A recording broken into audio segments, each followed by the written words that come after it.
things as black men when you're going about building. You have to truly ask yourself,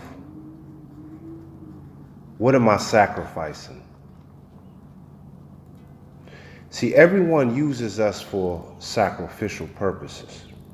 You have to understand that. The media, sports, even consumerism, jails, imprisonment,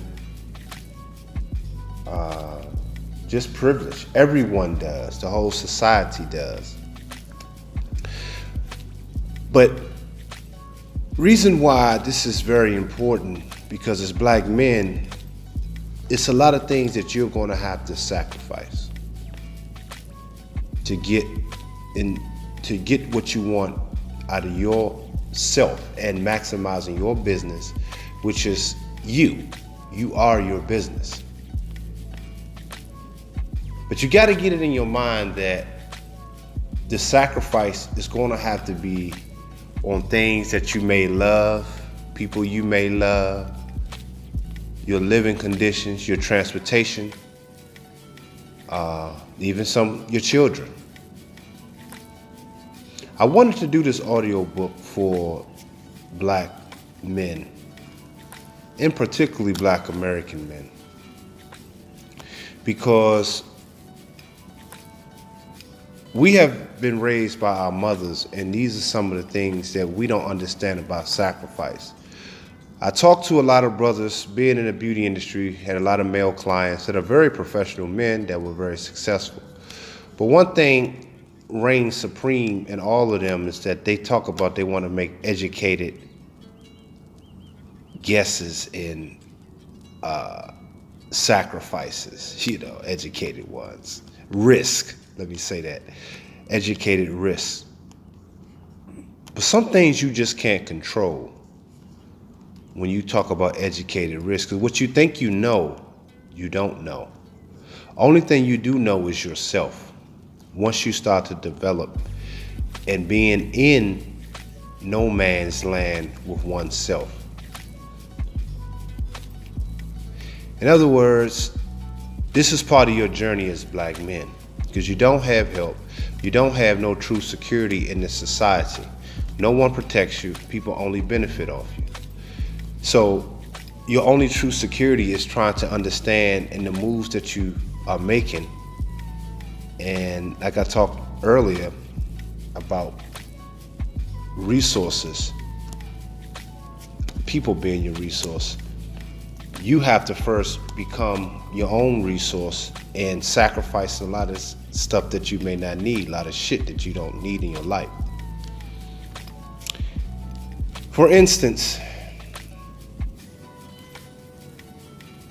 for myself, and hopefully this applies to a lot of you guys.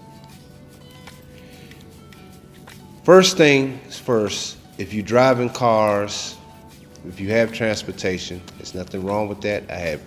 I've owned upwards to 16 cars, I believe, the last time I counted. They were the ones I remember. I always kept 3 cars every 2 to 3 years, typically, since the age of 16. So it was quite a bit of cars.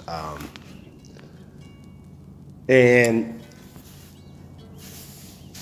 what I did was, once I started realizing people were using me, I would allow people to use my cars.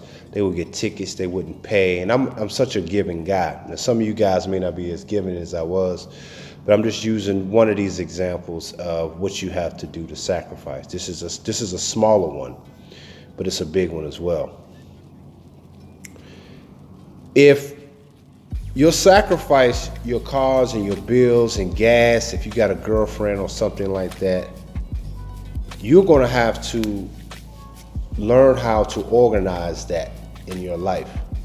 You're going to have to learn how to really make sense of the use of the car, because sometimes your loved ones will have the car and it's nothing productive for you. Everything has to be productive for you. That's why in this book, I want it to be about you and your brand. And these are the things I didn't learn, but Thus, I was successful, but I didn't learn. I want you guys to be ahead of me. Those that are listening to this understand better than I did. First and foremost, when you have transportation, make sure the transportation is being productive for you. If you have a family, make sure if your girlfriend or wife is driving any vehicles that you are paying for under your business name, okay, is that it's being in service to your bottom line. Picking up packages, picking up even your children that you having karate class or something like that. But just out funning around, no. Letting people borrow your stuff, no. Now, if it gets down to it, if you're a single man, you get rid of all your vehicles. That's part of the sacrifice. Learn how to move. So when you do move, you move with purpose.